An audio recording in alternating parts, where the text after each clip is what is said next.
Narito tayo ngayon upang matunghayan ang nakakakilig, napaka-sweet at talaga ng mga nagtitrending at kinakainaantay ng lahat na love story ni Kalingap Tata at Ate Marjo.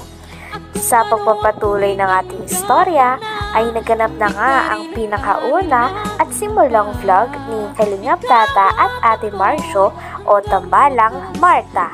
Talagang napakatagal lang inaantay ito ng mga manonood, kaya naman nang lumabas ang vlog na to ay talagang sobrang kinilig ang mga viewers. Unang parte pa lang ay nahanap na ni Kalingap Tata ang bahay nila Ate Marjo at hinaranan niya na agad ito.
What happened?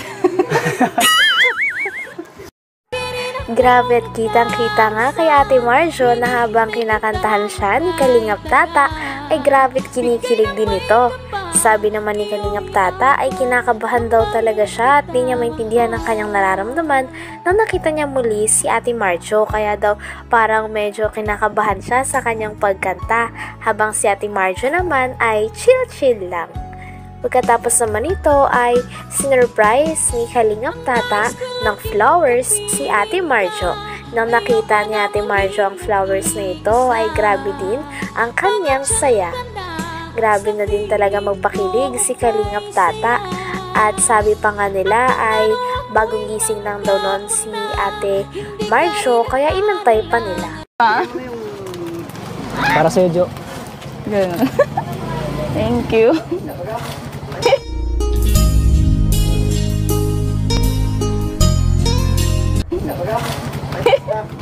Ay, grabe.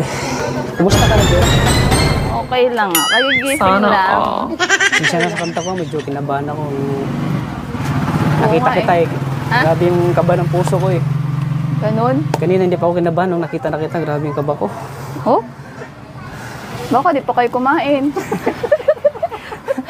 Bakit mo nahulaan? Ha? Di pa nga kami kumakain eh. Sa kahintay sa'yo. Ang tagal kaya pa ako tulog eh. Sa 2 oras kami naghintay sa'yo eh. Sabi ng mama mo yan kanina. Kasi natutulog ka pa daw. Oo nga. Natutulog talaga. Pasensya na sa pang-istorbo namin sa'yo. Nagustuhan mo ba yung kanta ko kahit kinabahan ako? Oo naman. Ngumiti naman ako. Wow, grabe. Grabe at first vlog pa lang ay talagang may pabanat na si Kalingap Tata na talaga namang nagpakilig kay Ate Marjo, lalo na sa mga manonood. Nakita niya kasi na hawak-hawak ni Ate Marjo ang kanyang aso, kaya tinanong niya ito. Sabi niya, "Marjo, aso mo ba yan?" Sabi naman ni Ate Marjo, "Oo, bakit? Gusto mo na rin ba maging aso?" Sabi naman ni Kalingap Tata ay oo, para maalagaan niya din si Kalingap Tata. Nang narinig naman ito ni Ate Marjo ay grabe ang tawa niya at kinilig din talaga si Kalingap Tata. Talagang umpisa pa lang ay kinikilig na rin ang mga manonood dahil ito ang kanilang pinakahinihintay ilang araw na. Pagkatapos naman nun ay hiniling naman ni Kalingap Tata na baka kung pwede nang lumabas si Ate Marjo sa kanilang bahay nang sa ganon ay mas maging maayos ang pag-uusap nila. Ha? Di pa nga kami kumakain eh. Akala ko ako lang kinakabahan. Pati ikaw din pala. Kinakabahan din siya pero nakita sa kanya mata. Oo. Hindi siya dating yung kinausap natin dati na ano, yung chill-chill lang. Yung parang ano na eh. Parang may kahalong ka ba? Aba. Hindi ko alam eh. Hindi pa talaga ako ano ko lang eh. Kumain ka na? Ha? Baka hindi ka rin kumain. Hindi ka Kumain ba ako? Ha? Oo, kumain ako.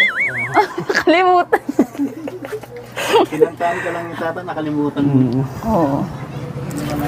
Aso mo yan? Grabe, ang cute ng aso mo ah. Oo, gusto mo? Ano pangalan ng aso mo? Kimi. Ha? Kimi. Kimi? Gusto mo maging aso?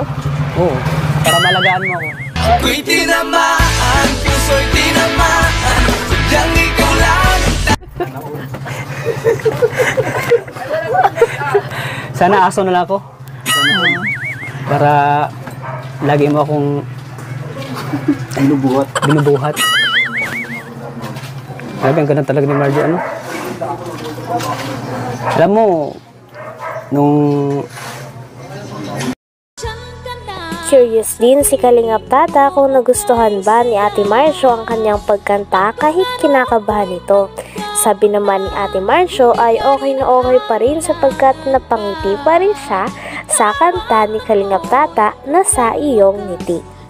Pagkatapos naman nito ay kinakabahan pa nga rin si Kalingap Tata dahil ito ay kanyang pinakahinihintay. unang kita ko pa sa'yo.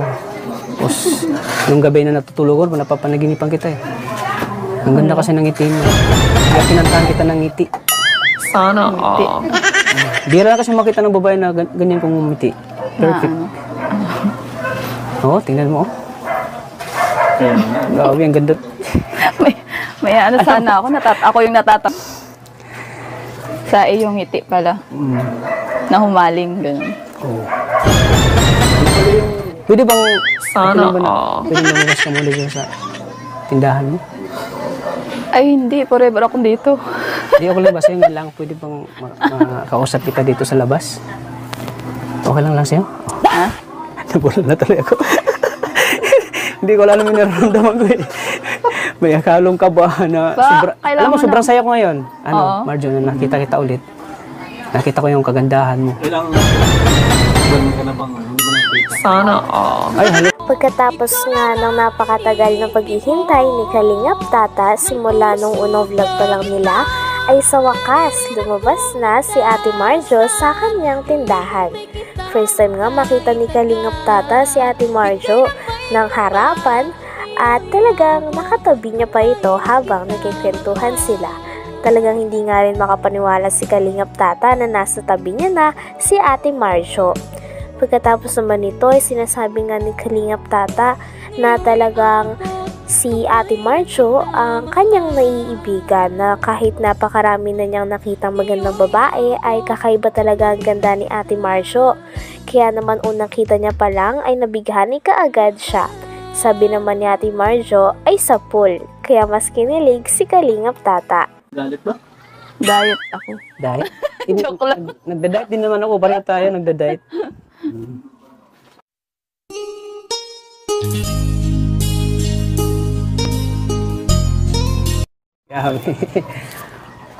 Kanina pa talaga kayo? Oo. Ganito pa kami. Oo. Okay lang ba sa'yo na ano? Na? Makausap kita sa ulit. Pakto na. Talaga? Sana Pwede umupo? Okay lang sa'yo? Oo.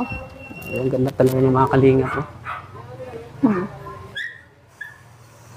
Abutit na kapag hintay na. Parang hindi na ako makapagsalit pa eh, na dito lang ako sa tabi ko.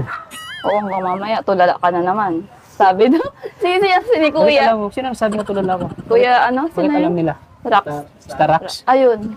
Rockstar pa naman. Lalo pag nakakita ko ng maganda na katulad mo, lalo ako natutulala eh. Bakit nga ba ganun? Siyempre, ang dami ko nang nakita ng mga babae kasi na magaganda pero kakaiba ka. Ito yung nakita ko yung babae na una ko palang kita talaga tinatamaan na ako eh. Sa pool. Sa pool. Ako'y tinamaan, puso'y tinamaan, sadyang ikaw lang. Grabe, at unang vlog pa lang ay sobrang nakakakilig na talaga at bagay na bagay si Kalingap Tata at Ate Marjo. Hanggang dito na lamang muna ang ating nakakakilig, napaka-sweet at talaga namang sobrang nag-trending na love story ni Kalingap Tata at Ate Marjo. Maraming salamat sa inyong panonood. Bye!